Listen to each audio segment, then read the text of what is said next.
Have you ever felt like you were being watched? My name is Daniel. I'm 27. And for 2 years, I lived in a small apartment that had one disturbing detail. My living room faced the windows of another building, separated only by a narrow street. I work as a video editor, so I stay up late at night. One of those nights, I got up to grab some water and glanced at the building across the street. In the 8th floor window, between the white curtain and the glass, I noticed a tall, still shadow. At first, I thought it was just a coat hanging on a rack, but it had shoulders. In the following days, every time I looked in that direction, the shadow was there, always motionless, until one night on impulse, I raised my hand in a small wave. The curtain trembled, as if someone had touched it from the inside. My stomach turned cold. The next day, I bought a cheap pair of binoculars to be sure. That night, I aimed them at the window. The shape was too tall to be an object, and behind the curtain, I could make out 2 darker, rounded spots, like eyes. I tried to forget about it. But then I got a text from an unknown number. "Working late again, Daniel?" I froze.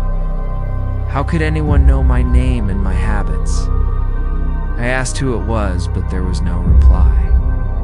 Later, when I asked the doorman of my building about that apartment, he told me it had been empty for months. The last tenant, an old woman, had died. The next night I heard footsteps upstairs and furniture being dragged always at the same time I looked at that window. I decided to record it. In the time-lapse video, the curtain swayed like normal, to one single frame where it closed completely. In that instant, something pale appeared behind the glass. A round, featureless mask, staring right at me. I thought I was losing my mind until the intercom rang at 3 in the morning. The doorman's voice was low. "There's a guy here. Says he's your friend. Wearing a hood. Wants to come up."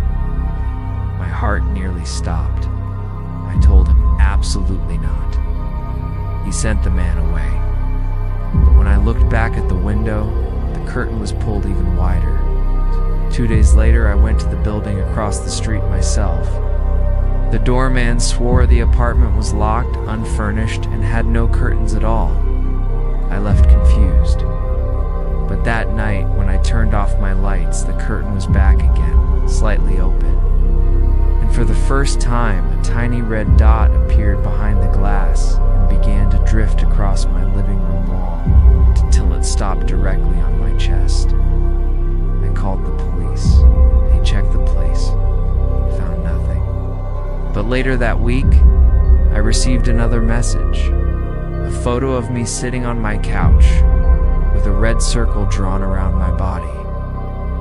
The following night, I got a short video. It showed me asleep in my bedroom. The camera was positioned at the doorway.